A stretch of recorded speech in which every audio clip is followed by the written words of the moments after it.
You're exhausted. Maybe you can't even pinpoint exactly why, but you sense it.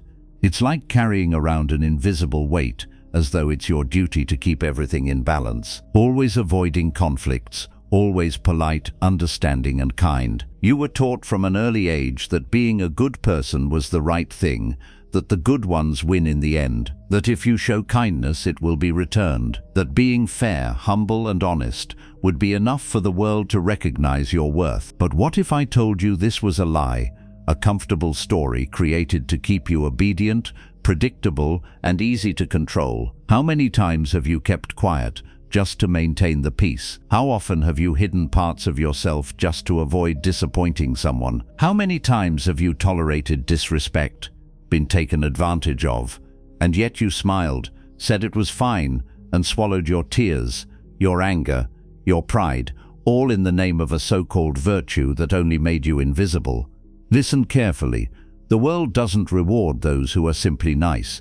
It rewards those who are strategic, and if you're here watching this, it's likely because you've felt this truth firsthand. You've grown frustrated trying to be the nice guy, the loyal friend, the understanding one, and you've started to realize that the harder you try to be accepted, the less you're respected. The more you give, the more is demanded, and the less you're valued. And this is exactly where Machiavelli comes in. He wasn't the villain people claim. He might have been one of the first to strip the mask off and reveal how power truly operates. He understood something most people refuse to, that morality, detached from reality, is a dangerous trap. That being seen as good doesn't necessarily mean you're effective, fair or deserving. And in this video, we're going to drop the filters and masks and talk openly about why it's time you stopped trying to be the good person. And no, that doesn't mean turning cruel or cold. It means waking up, breaking free from the childish belief that the world is fair and that being virtuous is enough to guarantee rewards. We're going to face the truth head-on, no matter how uncomfortable it is, because as long as you keep trying to please everyone, you'll remain in their control, a hostage to your own kindness. And if you're already tired of being ignored, used and cast aside, maybe the time has come to change, to learn from Machiavelli what no one else ever taught you, and finally, take back the reins of your life. Are you ready? Then let's begin. Do you still believe that the world values the good-hearted? Just look around you. Who are the ones admired? Who leads? Who commands respect and influence? Who claims space in this world? Are they the kindest, the most generous, the fairest? Or are they the ones who are strategic, assertive, and hardest to manipulate? The truth is raw. The world isn't driven by kindness. It runs on utility. Machiavelli grasped this centuries ago. The Prince wasn't written to encourage evil, it was written to expose how the game is played. And one of its most bitter lessons is this: being good isn't enough. In fact, often it's the fastest route to being cast aside. You could dedicate your life to being loyal, kind, and generous. You could give your best to help others, never asking for anything. But the day you're no longer useful, you'll be replaced, discarded, forgotten. And the worst part, no one will feel the slightest guilt about it, because the world doesn't judge you by your virtue. It judges you by what you bring to the table, your influence, your impact, your presence. Have you ever noticed how the nice guys are always explaining themselves, always chasing after others' approval, always trying to prove they deserve a seat at the table? Meanwhile, those who set boundaries, those who say no, those who speak clearly and directly, they are the ones who command respect. They have a voice, they own their space. And why is that? Because blind kindness is perceived as weakness. Because those who never challenge or confront, those who pose no threat, are never taken seriously. They are treated like tools, not individuals. You can exhaust yourself trying to please, but if you don't stand for something, if you represent neither power nor consequence, people will not hesitate to use you. It's a harsh truth, but a truth nonetheless.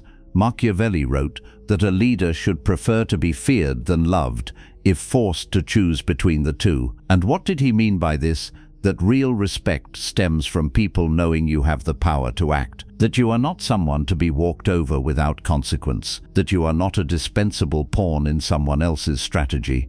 And yes, this applies to you as well. If you keep living to please others, you will keep being seen as disposable, not because you're a bad person, but because the world has no rewards for those who fade away quietly. It's time to uncover the roots of this unhealthy need to be accepted by everyone, because behind this constant kindness hides something deeper, something that's likely been sabotaging you for years. And that's exactly what we're going to explore next. In the upcoming part of this video, we'll dive into the psychological roots behind those who spend their lives trying to please.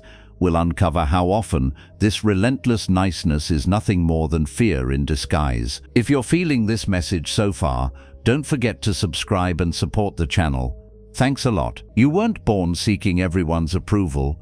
That behavior was taught to you, and worse, conditioned into you from childhood. You learned early that being accepted came with a cost, giving up parts of yourself, offering forced smiles, silencing your desires, biting back your opinions, all for the sake of someone else's approval. Don't do that, it's rude. Be nice to them, don't talk back. And little by little, you shaped yourself to fit others' expectations. But what no one told you is that living to please is an emotional trap, a psychological cage built with flattering words and punishments disguised as lessons. You were made to believe that if you pleased others, you'd be loved, and if you dared to show anger, set boundaries, or act selfishly, you'd be rejected. So you did what any survival-driven mind would do. You adapted. The problem is that adaptation turned into submission. Now you find yourself unable to say no without guilt. You feel responsible for everyone else's emotions, even when it's eating you alive. You get frustrated, but you stay quiet. You get disappointed, but you forgive too fast. You wear yourself out, trying to uphold an image that others expect from you, not because it truly reflects your essence, but because somewhere along the way you learned that this is what gave you a sense of security. But it's time for a reality check. This isn't kindness, it's fear. Fear of rejection, fear of being unloved, fear of being labeled a bad person, fear of letting your true self show with your desires, your anger, your boundaries, your voice. And that fear has quietly turned you into someone who works against themselves, someone who hides behind behaviors society praises, but that deep down are emotionally harmful. And the most tragic part of all, you don't even notice you're doing it. You call it empathy when it's really fear of confrontation. You call it understanding when it's fear of being abandoned. You label it kindness, but it's fear of not being enough. Your so-called kindness is actually a mask, an unconscious strategy built to spare you from the pain of rejection. But this mask comes with a heavy price. It strangles your authenticity. It steals your strength. It suffocates your dignity. And if you don't tear it off, it will cling to you so tightly, it'll fuse with your identity. One day you'll look at your reflection and realize you no longer recognize who you truly are. But there's a way back from this. And to find it, we need to turn to someone who understood better than anyone the power of image, perception, and strategic action, Machiavelli. In the next part, we'll go straight to the heart of it, what the prince can teach us about how to stop being prisoners of our need to appear good and start earning respect for who we genuinely are. If you're still trying to live as a good person, clinging to the hope that people will admire your morals, your ethics, and your integrity, stop now. Machiavelli warned us over 500 years ago that this path might seem noble, but it's dangerous. In the real world, it's not the good who win, it's the effective. And to be effective in this game we call life, you need strategy. You need to understand that people aren't moved by your goodness. They're driven by their own interests, by fear, and by power. In The Prince, Machiavelli states, "Everyone sees what you appear to be, but few feel what you really are." That line hits hard. It shatters the illusion that just being genuine, pure and authentic is enough to earn respect. Reality is crueler than that. People don't see your intentions. They respond to your image, your presence, your impact. You might be the most righteous, just person in the world, but if you look weak, you'll be treated as weak. You could have a heart made of gold, but if you fail to command respect, you'll be ignored. And that's why the prince, and here, the prince is you, Anyone who wants to reclaim their life cannot afford to be naive. He must appear virtuous when it serves him and be strategic when it's necessary. Machiavelli wrote that a prince must know how to use the nature of animals well, be a fox to recognize traps, and a lion to terrify wolves. It's a savage but real metaphor. The fox is clever. It detects hidden dangers and moves without making a sound. The lion imposes fear. It radiates power, strength, and presence. Machiavelli doesn't tell you to be one or the other. He says, be both. Be sharp enough to spot deception and bold enough to make people think twice before trying it. Do you want to be respected? Then realize the virtue Machiavelli recommends isn't the one praised by moralists. It's a virtue made of courage, clarity, audacity, and ruthless self-control. It means knowing how to act coldly when necessary, understanding that sometimes appearing cruel is the only way to keep order. Not because you're malicious, but because you're wise. Here's another brutal quote from him. A man who wishes to act in all circumstances like a good man is bound to come to ruin among so many who are not good. And you already know this. You've been that man. You've tried to be good in every situation. And what came of it? Abuse, silence, injustice. People don't play fair, and if you keep playing like they do, you'll keep losing. This doesn't mean throwing away your values. It means not letting them chain you down. It means acting with power. It means thinking about how others perceive and exploit your goodness. Machiavelli wasn't a cynic. He was a realist. He saw humanity as it is, without romance or illusions. The Prince was written as a survival manual for a world where appearance is power and weakness disguised as virtue is a death sentence. But maybe you're wondering now, is it possible to strike a balance? How do you stop being naive without turning cold or ruthless? In the next part, we're going to dismantle that false choice, the lie that you have only two options, to be kind or to be cruel. There's a middle way. And it begins with one thing, having the strength to stop lying to yourself. There's a tragic misunderstanding that ruins lives, the belief that to be a good person, you must be submissive, that being good means accepting everything in silence, forgiving everything without question, and swallowing what hurts you just to keep the peace. This isn't kindness, it's naivety. It's cowardice dressed up as virtue. And if you don't see the difference between the two, you'll keep ending up as the world's emotional doormat. Real kindness doesn't require you to erase yourself. It demands awareness, clarity, deliberate choice. Being good doesn't mean you have to be a smiling fool who's always available, always sacrificing for people who wouldn't bother lifting a finger for you.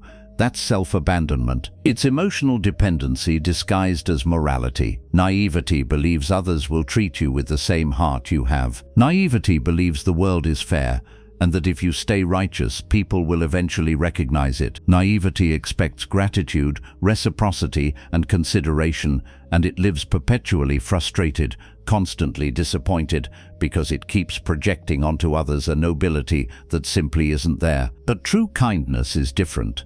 It's firm, it knows how to say no, it knows when to leave, it understands not everyone deserves the best you have to give, and that wasting your goodness on those who offer nothing in return isn't generosity, it's waste. You can be just, compassionate, and whole, and still be feared, still be respected, still be someone whose presence carries weight, who knows what they will tolerate and what they will never accept. Machiavelli wasn't against virtue, he was against naivety. He understood something most people today refuse to admit.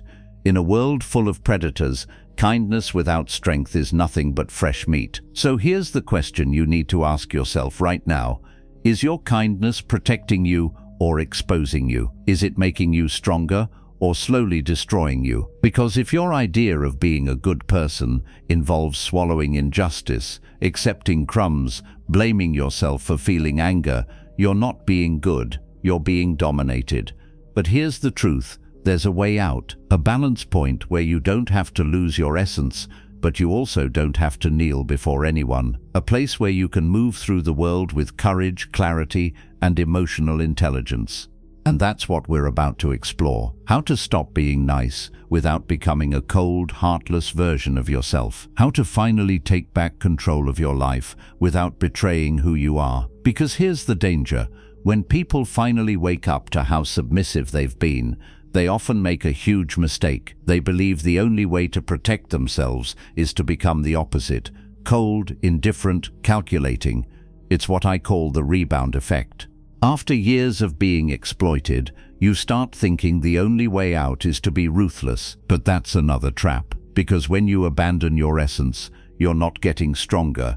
You're just protecting yourself through denial. And that isn't freedom, that's trauma, dressed up as power. Real liberation happens when you become whole, when you stop acting to please others and start acting for yourself. It's not about being good or bad, it's about being real, about being able to look yourself in the mirror and know I can be kind, but I will never be passive again. I can be compassionate, but I will never be permissive again. I will extend a hand, but I won't beg to be seen. So how do you do this? How do you stop being nice without betraying yourself? First, understand your voice matters. You've been conditioned to believe that setting boundaries, disagreeing, or standing up for yourself is selfish, but it's not. What's selfish is expecting you to stay silent while others walk all over you. Speaking up isn't ego, it's dignity. Second, practice saying no. You don't have to shout it. You don't need to justify it.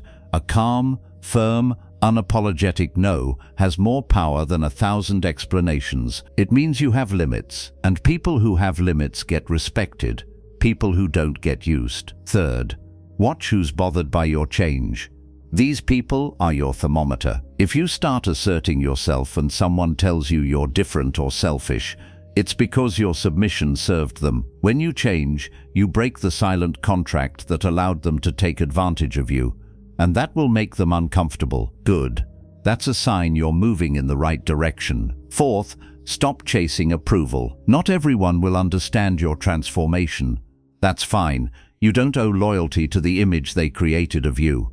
You owe loyalty to your peace, your truth, your mental and emotional health. Fifth, replace the need for acceptance with a commitment to authenticity. When you start acting like your true self, sure, you'll upset some people, but you'll also start attracting the respect of those who actually matter. And more importantly, you'll start respecting yourself. And that's the kind of respect no one can take away. Machiavelli never wrote to turn you cruel. He wrote to wake you up. The greatest naivety in this world is believing that being nice is enough to be respected. It's not. It takes courage to stop being a people pleaser. It takes strength to be yourself without asking for permission. And now you're at a crossroads. You can either keep sabotaging yourself or finally grab the reins of your life. So let's be brutally honest. How long are you going to keep pretending to be the nice guy? How long are you going to keep sacrificing your energy, your dignity, your voice, just to maintain an image that was never really yours to begin with? Do you think that's nobility? Virtue? It's not. It's a prison, an invisible cage decorated with empty compliments and shallow applause for being harmless, predictable, and convenient. But here's the raw, unfiltered truth no one else will tell you. No one's coming to rescue you. No one's going to show up one day and thank you for all your sacrifices. No one's going to hand you the respect you deserve and say, okay, now you can stop. That's not how the world works. As long as you're willing to be used, there will always be someone willing to use you. This isn't malice, it's reality. And reality doesn't care about your good intentions. You can keep clinging to the ideal of the good person society pushed on you. You can keep being calm, patient, understanding, always saying yes, always being available. But if you do, prepare for a future of frustration, resentment, and invisibility. Or you can wake up. Decide right now that your kindness will no longer be a collar around your neck, that you'll move through this life with intention, presence, and firmness, that you'll decide when to be generous and to whom, that you'll stop giving what you don't receive, that you'll no longer beg for approval like a stray dog chasing scraps of affection. Because the truth is simple, the world respects those who respect themselves. And you'll only be free when you stop asking for permission to exist. So let me ask you, when was the last time you said no without guilt? When was the last time you put yourself first? When was the last time you did something just for you, without worrying how others would react? If this struck a nerve, tell me. Right now, what was the moment you realized being nice was destroying you? Let's keep this conversation alive, because believe me, there are countless people trapped in the same invisible prison you just stepped out of, and your story might be the spark that wakes them up. And if this message made you rethink the way you've been living, acting, and seeing yourself, good. If this video hits home, don't just watch, be part of the movement, smash that subscribe button, and let's grow together.